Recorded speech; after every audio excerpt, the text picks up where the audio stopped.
बिहार के लोगों के दिमाग में ये बैठा दिया गया है कि अगर आपके पास जाति नहीं है, आपके पास पैसा नहीं है, बाहुबल नहीं है, तो आप राजनीति नहीं कर सकते। एक आंकड़ा आपको दे रहा हूं, पिछले 30 साल में बिहार में जितने लोग सांसद विधायक बने हैं, चाहे जिस दल से भी बना हो, याद रखिए, जिस दल से भी यहाँ कोई विधायक सांसद बना है, पिछले 30 वर्ष में सिर्फ 1250 परिवार के लोग ही यहाँ विधायक सांसद बने। और उन्हीं लोगों ने, उसी व्यवस्था ने ये प्रचार फैलाया है कि भैया जाति नहीं रहेगी तो चुनाव नहीं जीतोगे, पैसा नहीं है तो चुनाव कैसे लड़ोगे। ये भ्रम इसलिए फैलाया गया है ताकि कोई सामान्य आदमी ये हिम्मत ही न करे कि वो राजनीति में आए और इनको चुनौती दे। आपको लगता है कि राजनीति करना है तो बहुत पैसा चाहिए, तो आपको ये बता रहा हूं, जिसको भी आप देश में नेता मानते हैं, बिहार में या देश में जिसको भी नेता मानते हैं, एक बार जरा ध्यान से याद कीजिए, जिस दिन बिहार ने उसको नेता बनाया, जिस दिन समाज ने उस व्यक्ति को नेता बनाया, वो व्यक्ति कितने पैसे वाला आदमी था। जिस दिन बिहार ने लालू जी को नेता बनाया, लालू जी टाटा बिरला के लड़के नहीं थे।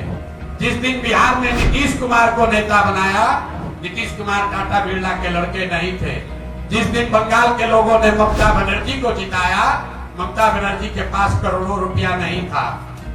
जिस दिन योगी जी को जिताया गया, किसी भी नेता को आप जिसको भी जानते हो, मेरे भाई, समाज जिस दिन आपको अपना नेता चुनता है, वो बिना पैसे वालों को ही चुनता है। ये अलग बात है कि नेता बनने के बाद आप पैसा वाला बन सकते हैं, लूट खसोट के पैसा वाला हो जाइएगा।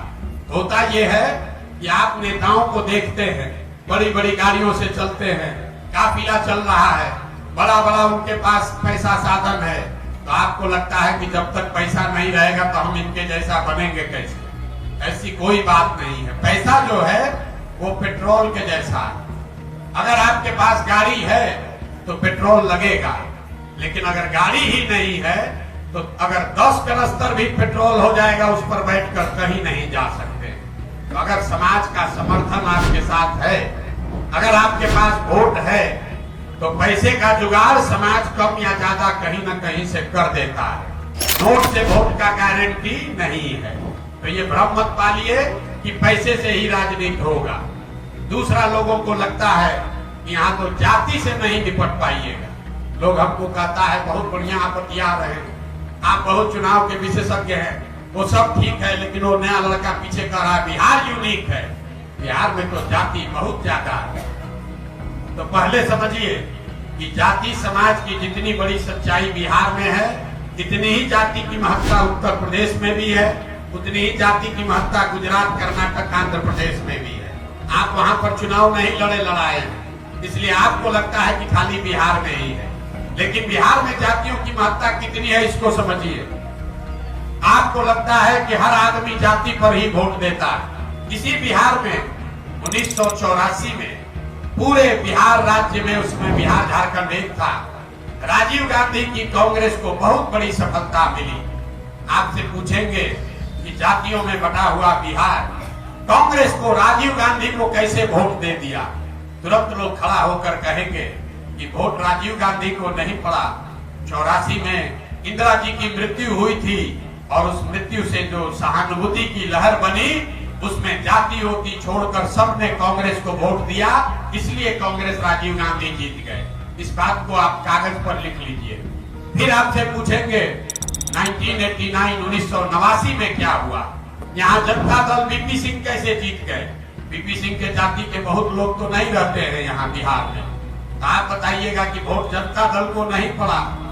बहुत बड़ा वो फोर्स भैया मुद्दा था, भ्रष्टाचार इतना बड़ा मुद्दा बन गया, लोगों ने कहा राजा नहीं फकीर है, देश की तकदीर है, सब आदमी जाकर जनता दल वीपी सिंह को वोट दे दिया। इसको भी लिख लीजिए। फिर पूछेंगे 2014 में क्या हुआ? आप में से कोई खड़ा होकर कहेगा कि भैया 14 में भाजपा को वोट नहीं पड़ा। ये तो जो मोदी जी का लहर आया तो बिहार में सब लड़का, सब जाति के लोग जाकर मोदी के नाम पर भाजपा को वोट दे दिए, इसीलिए जीत गए। इसको भी लिख लीजिए। फिर पूछेंगे 2019 में क्या हुआ?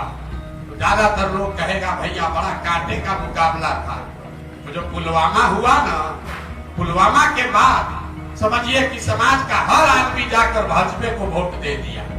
इन चारों बातों को लिखिए। 84 एक घटना है और उस घटना से उपजी हुई सहानुभूति की लहर है जिसने समाज में जातियों का बंधन तोड़ दिया। 89 एक विषय है भ्रष्टाचार को फोर्स, जिसमें समाज ने जातियों से ऊपर उठकर जनता दल को वोट दिया। 2014 में एक व्यक्ति है मोदी, जिसने समाज के इमेजिनेशन को कैप्चर कर लिया, तो लोग जातियों से ऊपर उठकर भाजपा को वोट दिए। और 2019 एक विचारधारा है राष्ट्रवाद, राष्ट्रीय सुरक्षा, जिसके नाम पर जाति धर्म भूलकर लोगों ने वोट दिया। ये आपको क्या बताता है? अगर कोई व्यक्ति, कोई घटना, कोई विचारधारा, कोई प्रयास समाज के इमेजिनेशन को कैप्चर कर ले, तो समाज में ये ताकत है, वो जातियों से ऊपर उठकर वोट करता रहा है, पीछे करता रहा है। फिर भी आपको क्यों लगता है कि जाति पर वोट पड़ता है? वो भी हम आपको बता रहे हैं। वो इसलिए कि हमने 4 चुनावों का आपको उदाहरण दिया, बाकी चुनाव की चर्चा नहीं की। बीच में बहुत और भी चुनाव हुए, लेकिन उन चुनाव में ना कोई घटना थी, ना कोई व्यक्ति था, ना कोई प्रयास था। तो लोगों को जब दोनों लड़ने वाले एक ही जैसे दिखते हैं, तो समाज भी कहता है दोनों तो एक ही जैसा दिख रहा है, चलो अपने जाते वाले को दे देते। अगर नया प्रयास होगा और उस प्रयास में शुद्धता और ईमानदारी होगी, तो समाज में ये ताकत है। और दूसरी बात आप समझिए, अगर आप कहते हैं कि बिहार में सब जाति पर वोट दे रहा है, कभी चुनाव हुआ है, भाजपा को मोदी जी को वोट पड़ा है, जरा आप बताइए हमको मोदी जी के जाति के कितने लोग बिहार में रहते हैं? तुरंत आदमी कहेगा ना भैया वो तो जात पर नहीं, विचारधारा पर, हिंदू मुसलमान पर वोट दिया। तो जाति पर तो नहीं दिया है। यहाँ मुसलमान 18% है, वो लालू जी को वोट देता। वो लालू जी के जाति का तो नहीं है, वो लालू जी को क्यों वोट देता है? क्योंकि उसको भाजपा के डर से जो विकल्प दिखता है उसको वोट देता है, वो जाति पर वोट नहीं देता। ये सारे तथ्य आपके आंख के सामने हैं, लेकिन आपके दिमाग में ऐसा बैठा दिया गया है कि आप सब सुनने के बाद भी कहिएगा भैया कह तो रहे हैं, लेकिन बिना जात के तो होगा नहीं, जात को तो वोट पड़बे करेगा। तो हम आपको अंतिम इस बात पर यही कहेंगे कि जाति समाज की एक बड़ी सच्चाई है और जाति की भूमिका भी है चुनाव में, लेकिन जाति एकमात्र सच्चाई नहीं है जिस पर वोट पड़ता है। जैसे कई विषयों पर वोट पड़ता है, वैसे एक विषय जाति भी है। और एक अंतिम बात समझिए, अगर आप राजनीति के जरिए समाज के अगुआ बनना चाहते हैं, तो आपके पास ये विकल्प नहीं है कि समाज में सब अच्छा हो जाए तब आप राजनीति करने आइएगा। कि जाति न रहे तब राजनीति करेंगे, पैसे का प्रभाव खत्म हो जाएगा तब राजनीति करेंगे। तो मेरे भाई जब सब सुधरिए जाएगा तो आपके राजनीति में आने की जरूरत क्या? जो सुधारेगा वही इसका नेता बनेगा। तो अगर आप राजनीति के जरिए समाज का अगुवाई करना चाहते हैं, तो आपको समाज की अच्छाई और बुराई, उसकी ताकत और कमजोरी दोनों को समझकर साध कर ही इसका अगुवाई करना है। आपके पास समाज परफेक्ट हो जाए तब राजनीति करेंगे, ये विकल्प नहीं है।